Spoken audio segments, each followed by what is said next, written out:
All right, guys, we are loaded up tonight. You are not going to want to miss one moment of this show. But first, we're only now learning why former FBI Director Jim Comey contorted himself to not indict Hillary Clinton regarding her use of a private email server during her time as Secretary of State.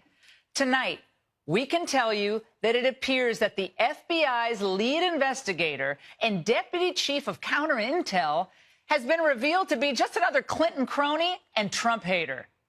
Peter Strzok was found to have exchanged anti-Trump texts during the 2016 presidential debates with another colleague at the Justice Department, this according to the New York Times. And get this, he attended Hillary's pre-4th of July interview that was never transcribed, and he reportedly urged Comey to strike the phrase grossly negligent to describe Hillary Clinton's handling of classified information. He softened it to extremely careless. Although we did not find clear evidence that Secretary Clinton or her colleagues intended to violate laws governing the handling of classified information, there is evidence that they were extremely careless in their handling of very sensitive, highly classified information. Unbelievable. And this gets better. This same partisan official was one of the lead investigators assigned to the Bureau's Trump-Russia inquiry. He was very busy. And not only that, he was also part of the interview team that questioned Trump National Security Advisor Mike Flynn on January 24th. Huh, what a coincidence. This guy is just everywhere. But wait, there's more. Mr. Strzok is a pal of Comey's. He wasn't taken off the case by special counsel Robert Mueller until this past summer in July. So why the heck didn't Mueller inform the public, given the stakes involved and the need for public trust in this investigation? Why didn't he tell anybody? This guy was writing anti-Trump texts during the debates. So much for transparency. And of course, let's not forget, we have a gaggle of anti-Trump, pro-Hillary prosecutors who are still working for Mueller right now. My friends, this is unacceptable, it's disgusting, and it's unfair. Tonight, I urge the DOJ's Inspector General, who seems like a terrific guy, Michael Horowitz, to release a full transcript of Mr. Strzok's texts, and maybe even those of other key Clinton and Russia investigators. Now, remember, this is the same man who helped lead the investigation into the so-called Trump-Russia collusion, this Mr. Strzok character. I have a question. How can anyone at this point, just learning this fact and the other facts that we've cited on this show, trust the Mueller office at this point?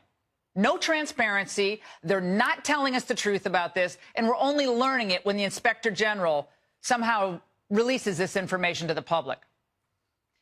Since the Mike Flynn plea deal just last week, the media experts are predicting, oh, it's curtains, it's over for the Trump presidency, R.I.P. Donald Trump's political life. But I'll tell you what's obvious. Here it is.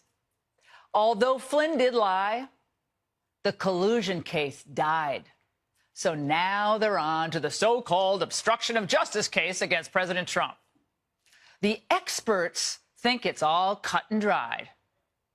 Just by the public record, there's one piece of evidence for obstruction of justice after another, and this seems to be Exhibit 1. That seems to be in the territory of obstruction of justice. I think what we're beginning to see is the putting together of a case of obstruction of justice.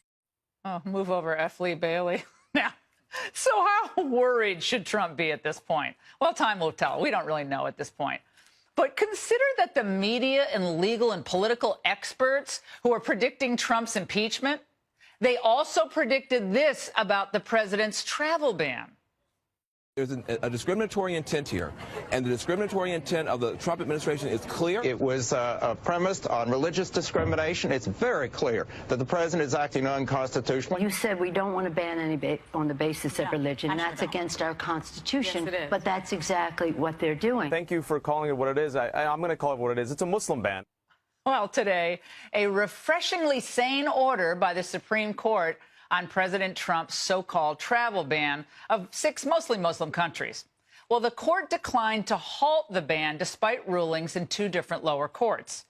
This was a preliminary, but nevertheless a major victory for President Trump, who always had the constitutional right to determine the classes of people who can and cannot enter the country for security reasons.